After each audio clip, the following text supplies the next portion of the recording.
बजने का मौका है। नहीं, जब समय आएगा ना तो आपसे पूछा जाए कि कथा में चलो, बोले महाराज हमको मरने का समय नहीं है।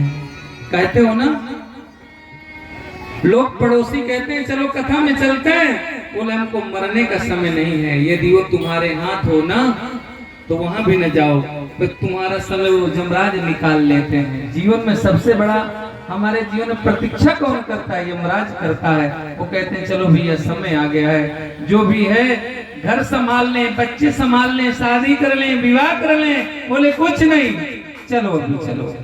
एक छोटा सा समय यमराज नहीं देता कि तुम कुछ कर लो, तुम्हारे हाथ है कुछ। जब रावण मरा, सोने की लंका थी, हाथ में उसके कुछ नहीं था, तो मंदोदरी वहीं खड़ी थी। माताएं अच्छी बात अपने पतियों को सिखाती हैं, तो वहीं कौन खड़ा? मंदोदरी खड़ी। रावण का सौ पड़ा और देवताओं ने सोचा मंदोदरी गालियां देंगी। भाई गालियां दी जाती हैं तो मंदोदरी कहती है, जानो मनुज कर धनुज कानन तो वहु दियो निज नाम। इतने सुंदर, इतने सहज, इतने कृपालु भगवान है। और रावण, तुम्हारे कुल में कितने लोग थे सबको पता है ना? वरुण कुबेर सुरेश समीरा, रण सन्मुख धरि काहू न धीरा। राम विमुख से हाल तुम्हारा, रहा न को कुल रो निहारा। रावण के कुल में कोई रोने के लिए नहीं बचा। अब सोच लो, मंदोदरी बची हैं तो मंदोदरी नहीं रो रही है, बिल्कुल नहीं रो रही है, भगवान को धन्यवाद करती हैं। इसलिए राम कथा हो या श्रीमद् भागवत कथा हो, थोड़ा जीवन में उतार लेना, ज्यादा नहीं। इतना तो नहीं जान पाओगे, पर इतना इतना। जैसे महाराज ने कहा कि परीक्षित के रूप में मूर्तियां बैठी हैं, तो परीक्षित तो बन जाते हैं। मन हो तो सुनना है, न मन हो तो सुनना। ऐसा है क्या? तुम्हारा मन ना होता तो कोई जबरदस्ती परीक्षित तो बना ना लेता, बना लेता क्या? तुम कहते हो हम परीक्षित बनेंगे, अकेले तुम ये कार्यक्रम नहीं कर सकते हो ना। इसलिए बहती हुई गंगा में हम जितना स्नान कर लें, एक एक व्यक्ति से पूछा जाए कि आप अपने घर में भागवत करा लो, बोले महाराज 2-4 लाख रुपए रखता है तो घर में खाने की व्यवस्था नहीं, हम कैसे करें? उन्होंने कहा आज ये क्षेत्रों में कार्यक्रम ये कम होते हैं, यज्ञ भंडारा, तो मुझे रविकरण जी इसी हमीरपुर क्षेत्र से आते हैं और छोटू आते हैं, ये दूसरे क्षेत्र में जाकर के कार्यक्रम करते हैं, वो भी तो यहीं के ही हैं। तो ये हमीरपुर क्षेत्र जो है बड़ा पुनीत और पवित्र और पावन क्षेत्र है। ये पवित्र और पावन क्षेत्र है, पर यहाँ कोई करने के लिए तैयार नहीं होता है। नहीं, यहाँ तो कार्यक्रम और जगहों से भी अच्छे कार्यक्रम होते हैं। मैं कई बार क्षेत्रों में आता हूँ और ये तो ऐसी भूमि है जहाँ संतों की रोटी राम महाराज यहाँ भरुआ में रहते थे, शिशवालर में रहते थे। ये तो महापुरुष तपस्वियों की भूमि है। ये बुंदेलखंडी साधारण भूमि नहीं है। भगवान तो चित्रकूट में छा गए हैं और सब जगह थोड़ा थोड़ा देर रहे हैं। गोस्वामी से पूछा गया भगवान कितने दिन रहे? बोले चित्रकूट रघुनंदन छाए, समाचार सुन सुन मुनि आए। जितने तीर्थ थे, जितने स्थान थे, जितने संत महापुरुष थे, सब चित्रकूट आए। तुम्हारी ऐसी भूमि है कि तुम्हारे यहाँ सब कोई चल करके आता है, तुमको तो मात्र चित्रकूट ही तो जाना पड़ता है। तुम्हारे यहाँ गुजरात, पंजाब, हरियाणा, पूरे विश्व के लोग चित्रकूट आते हैं। और तुमसे पूछा जाए चित्रकूट, बोले महाराज हम तो पैदल चले जाते हैं। सावन में बहुत लोग पैदल जाते हैं, यहाँ से भी जाते होंगे। तो हम सब इतने पवित्र वैसे हैं, हम कुछ करें तो न करें तो, क्योंकि हम चित्रकूट के वासी हैं। पर भगवान श्री राम जब आए ना यहाँ, तो कोल भिल्लों की बस्तियां थी, तो कोल भिल्ले चोरी आदि बहुत करते थे। तो भगवान श्री राम ने कहा कि थोड़ा सा कुछ परिवर्तन किया जाए। भगवान ने कहा चोरी का कुछ परिणाम क्या मिलता है? बोले नहीं कटिपट, नहीं पेट अघाई, कमर में कपड़े नहीं मिलते, भोजन नहीं मिलता, चोरी का परिणाम ही मिलता है तो बोले इसको बदल दो, बोले राम नाम की चोरी करना हम शुरू कर देंगे। तो ओल भी इतने होड़ पे लग गए तो गोस्वामी जी को लिखना पड़ा कि सब साधु हो गए महाराज, कोल भी साधु हो गए।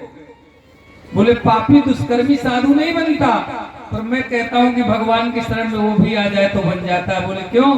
बोले भे सब साधु की रात रातनी, अपनी प्रवृत्तियों को छोड़ करके भगवान के नाम पर कोल भी लग गए। इसलिए अब हमारी ये कथाओं का परिणाम यह है कि हम ना ज्यादा कर सके तो 10-15 मिनट तो भगवान का कीर्तन तो कर सकते हैं, ये तो कर सकते हैं ना भाई। रोटी का समय, प्रपंच का समय, आसपास पड़ोस में जाने का समय, सब कुछ हमको मिलता है, पर भगवान के नाम का समय नहीं मिलेगा।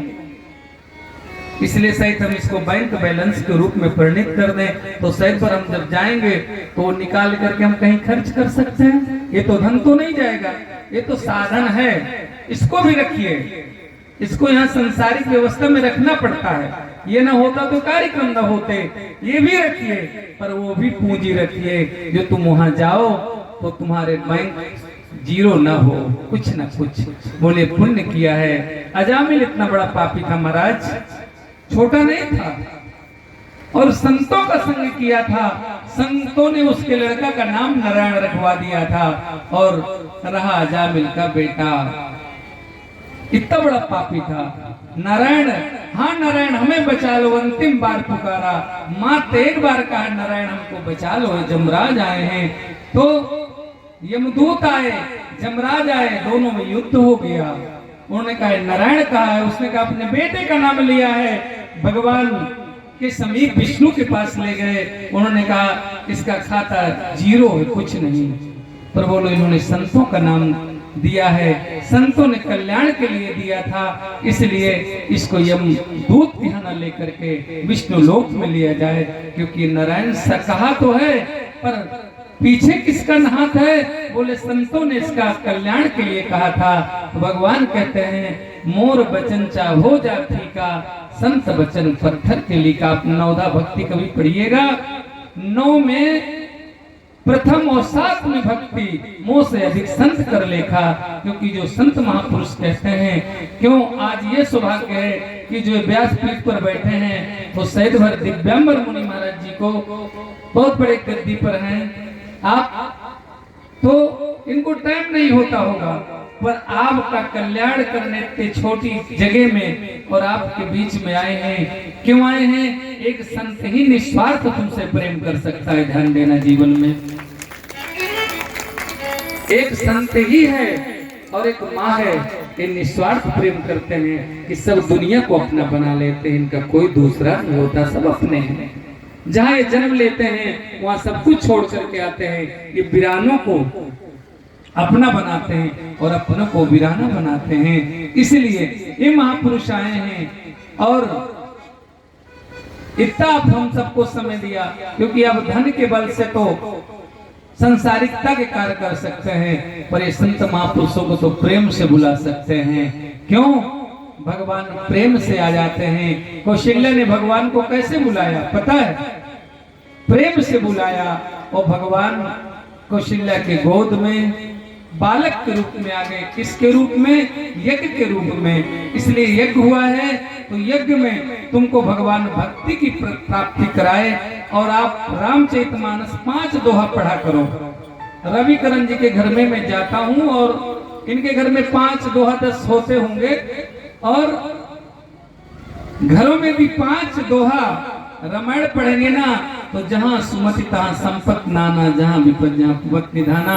ये चौपाई का पढ़ा करो और संपुट लगाया करो, तो भगवान की कृपा ज्यादा कुछ न कहते हुए अपनी वाणी को विराम करते हुए फिर कभी ईश्वर कृपा होगी तो फिर भी हम सब एक मन से बोलो मिलेंगे।